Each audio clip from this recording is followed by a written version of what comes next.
Maravilha, que bom estar aqui com você. Faça um dia memorável ou uma noite memorável. É com muita satisfação que eu me achego para transmitir para você, para transbordar na sua vida os códigos de Eclesiastes. E hoje, Eclesiastes capítulo de número 6. Os códigos juntamente ali com Pablo Marçal que eu tenho aprendido, adquirido e quero transbordar na sua vida. Já peço que você dê o seu like, que você se inscreva, compartilhe com mais pessoas esse canal. Olhe também a descrição deste vídeo, porque ali eu coloco os links para você se chegar a mim nas redes sociais. Coloco os links dos meus produtos para você conhecer os meus livros, os meus e-books. Ou seja, para fazer um bem tremendo aí na sua vida. Você está gostando desta série Eclesiastes? Você está conseguindo compreender quem foi Salomão de Provérbios e quem foi Salomão de Eclesiastes?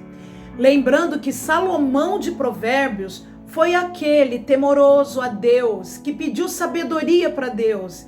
E o homem cresceu, enriqueceu, enquanto temeu, enquanto servia a Deus com um coração humilde e simples. Já Salomão de Eclesiastes, vemos aí um homem deprimido, oprimido, um homem que se entregou à luxúria, um homem que se entregou à vaidade, um homem que se perdeu, brincou com o mundo espiritual, um homem que caiu na idolatria, na confusão. Porém, deixou para nós códigos maravilhosos para a gente fluir enquanto vivermos aqui nesta terra, sem cometer os mesmos erros, as mesmas falhas que ele cometeu. Vamos lá, Eclesiastes capítulo de número 6, versículo 1. Estou lendo esta Bíblia, Nova Bíblia Viva. Versículo 1. Mas ainda há outro grande mal debaixo do sol. Deus dá a alguns homens riquezas, bens e honra.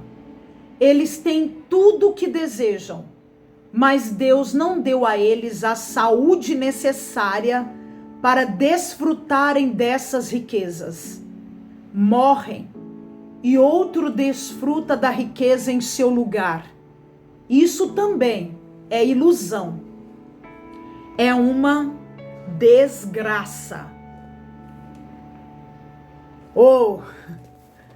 Só aqui neste versículo já temos aí inúmeros códigos. Lembre-se também que Salomão não estava vivendo no tempo que eu e você vivemos. Eu e você estamos sob a graça. E louvado seja Deus por isso. Eu e você vivemos no tempo em que Jesus Cristo já morreu, se enfermou e deu a vida dele por amor a você, a mim e a toda a humanidade. E viver sob a graça é maravilhoso. E Salomão não estava nesse tempo da graça. Salomão estava no tempo da lei. Salomão estava no tempo em que ele não tinha para onde correr. Que tudo quanto ele fizesse, as consequências já viriam sobre ele. Então veja bem, esses dois versículos mostram para nós que Deus dá as riquezas. E também mostra que desfrutar da riqueza que outros vão desfrutar em seu lugar, isso também é ilusão, e tem Bíblias que está escrito que é vaidade, que é como correr atrás do vento. Queridos, existe possibilidades e impossibilidades. Esses dois versículos mostram, como no vídeo anterior você vai perceber, que tudo vai ficar aqui.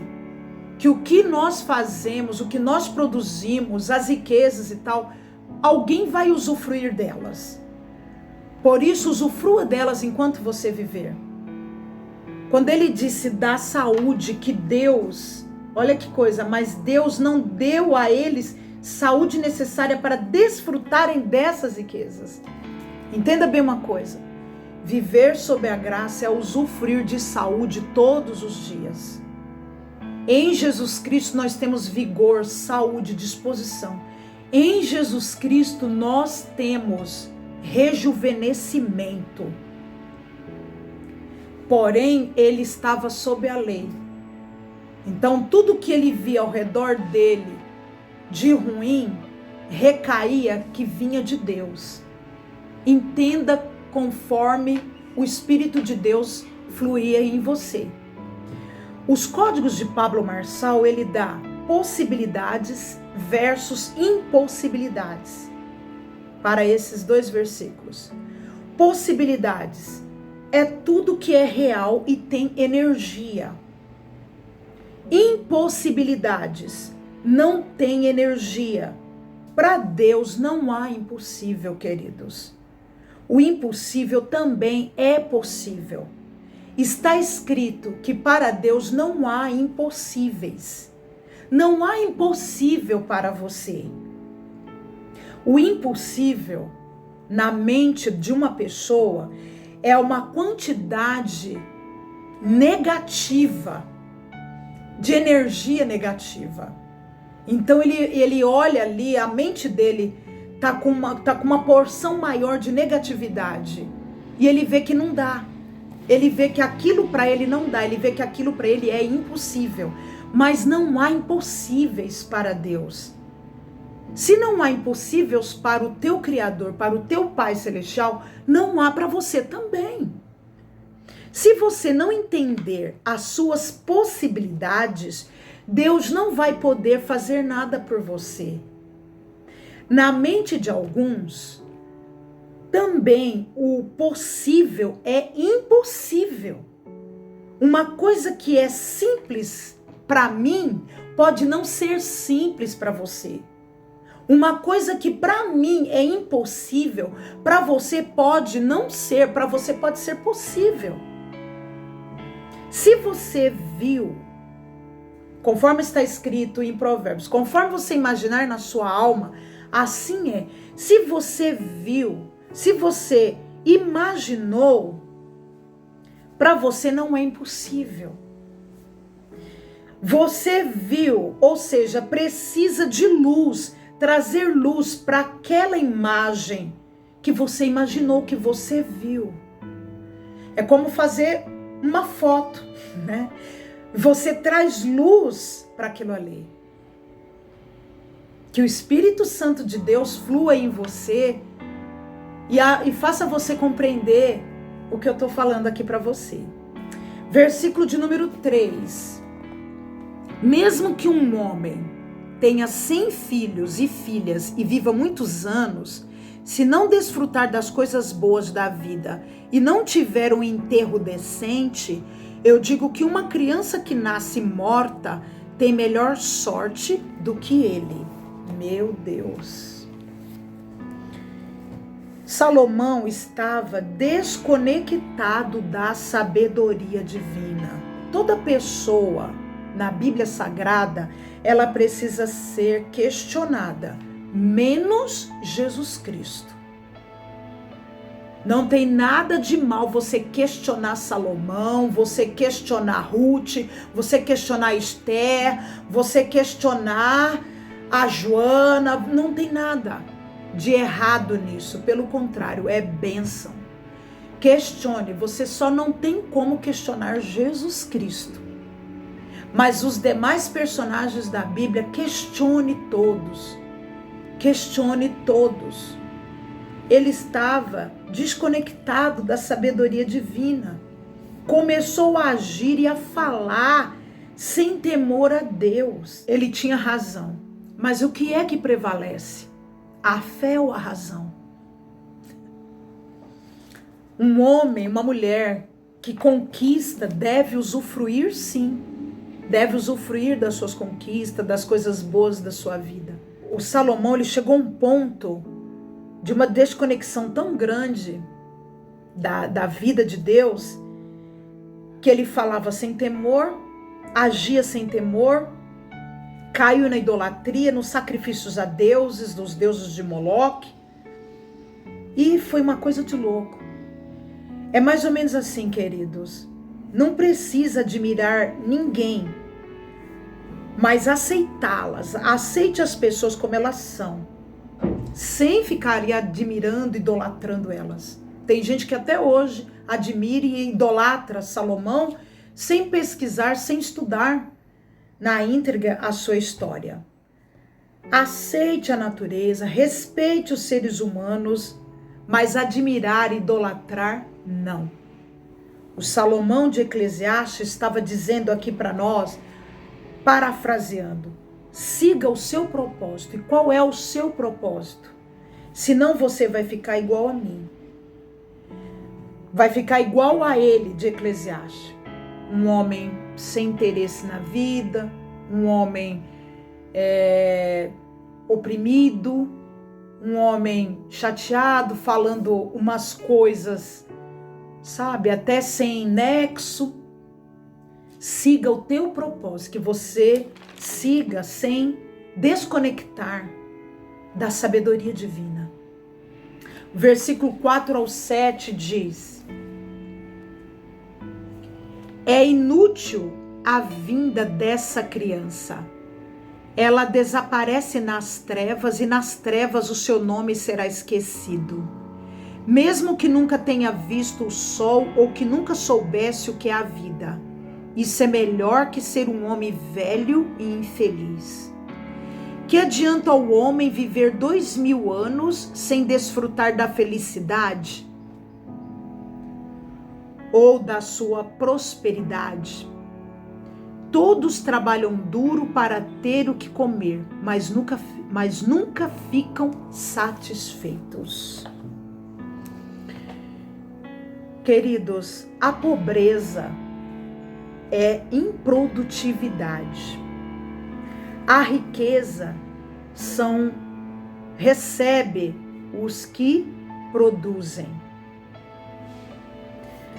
A pobreza é o pobre ficando cada vez mais pobre, porque não tem produtividade, não produz, só consome. O rico fica mais rico porque produz, tem produtividade.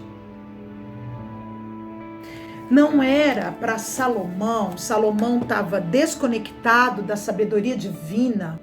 Não era para ele se relacionar com muitas mulheres, mas ele foi se envolvendo com elas. Segundo os estudiosos, os teólogos, o Salomão foi se envolvendo para saber dos deuses delas, com a intenção de dominar as nações delas. Só que ele foi longe demais. Tem coisas, que a pessoa vai longe demais.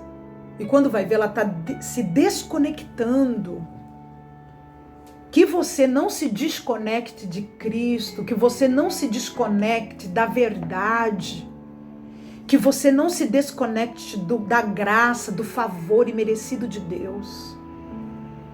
Porque ele foi se desconectando, porque cada mulher, à medida que ele foi avançando ali, ele queria conhecer, os deuses, mas chegou uma hora que ele teve que se curvar àqueles deuses delas. Aí a casa caiu. Ele acessou as trevas. Não se curve para nada, queridos. Se proste somente a Deus, o seu Criador, a Jesus Cristo, nosso único e suficiente Salvador. Versículo 8. Do 8 ao 11. Que vantagem tem o sábio sobre o tolo? Que vantagem tem o pobre em saber enfrentar a vida? Melhor é contentar-se com o que se tem do que sempre sonhar em ter mais. Isso também é ilusão. É correr atrás do vento. que vai existir? Deus já conhece. Ele sabe o que é o homem. Por isso não adianta brigar com alguém mais forte. Quanto mais você fala, mais tolices é capaz de dizer. Então, para que falar? Meu Deus, é forte, né, queridos? Porque você vê que ele está falando coisas para a gente não querer avançar.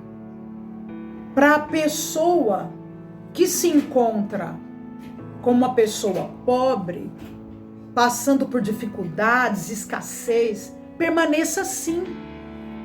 Mas ninguém é para permanecer assim. Jesus Cristo disse: eu vim para que tenhas vida e vida em abundância. E Jesus Cristo disse: eu não vim para os que estão sãos. Eu vim para aqueles que estão doentes, para aqueles que são carentes. E Jesus Cristo diz mais: eu me fiz pobre para você ser rico. Então você vê um diálogo, uma narrativa dele aqui, para a pessoa, sabe, ficar desanimada e não querer avançar. Todos podem avançar. É como alguém já disse, você não tem, vamos dizer, entre aspas, culpa de ter nascido numa família pobre. Mas você tem obrigação de avançar, de se tornar uma pessoa rica. E o que é uma pessoa rica? É uma pessoa abençoada. A prosperidade é acessada. A vaidade, queridos, é a filha caçula do ego. Códigos de Marçal, hein? Versículo 8 ao 11. É aquela filha caçula que fica no colo o dia inteiro. O que ela pede para o pai vai fazer. A criança pequenininha ali, eu tenho uma sobrinha, coisinha mais linda, né? A Maria. Coisinha mais linda. A gente põe ali no colo, né? E tudo que pede, aquela doçura, a gente faz. Assim é a vaidade, gente. Ela tem o mesmo poder de uma filha caçula. O propósito é que vai triturar, acabar tanto com a vaidade quanto com o ego. Todo ser humano tem vaidade e tem ego. Começa a colocar luz, o seu propósito de vida vai pôr luz e vai acabar com a vaidade, com o ego. Se você perder o seu propósito de vida, você vai viver como uma ameba no mundo. Não perca o seu propósito, seja firme com o seu propósito de vida. Vai ter dias que você não vai querer fazer o que tem que ser feito. Tem dia que eu não quero vir aqui diante dessa câmera. Tem dia que eu não quero vir. Mas é o meu propósito. É o meu propósito te anunciar, é o meu propósito te falar. Certa ocasião, Jesus Cristo disse para os discípulos: vocês são o sal desta terra e a luz deste mundo. Eu e você somos os discípulos de Jesus Cristo, somos os generais do reino de Deus. Se o sal ficar insípido, se o sal perder o sabor, vai ser pisado pelos homens, para nada mais presta. Compreende, queridos? Tenha propósito, tenha um IP na sua vida. Tenha um propósito e tenha identidade. A sua identidade ativada vai explodir o seu propósito. Que identidade, Eliana? A sua identidade é em Cristo Jesus. Você é a imagem e semelhança de Deus, do seu Criador. Você sabe quem você é hoje, de onde você veio, quem você é hoje, para onde você vai. Você vai morar com o Pai. Você vai viver com Ele a vida eterna. Qual é o seu propósito de vida? Anuncie ao Pai. Seja lá o que você faça, seja qual for a sua profissão, seja lá que posição que você está hoje. Hoje eu estou como esposa, mãe, escritora, amiga. E o meu propósito é todos os dias, incansavelmente, apresentar o Rei para você. E não vão ser as palavras de Salomão que vai fazer com que eu pare. Porque se você vai estudando Eclesiastes, Provérbios e principalmente Eclesiastes, vai levando ali a gente a, dar um desânimo, né? Continuar para quê? Porque foi esse o auge de vida que ele chegou. Continuar para quê? Fazer para quê? Você leu bem aí? Você viu bem os versículos?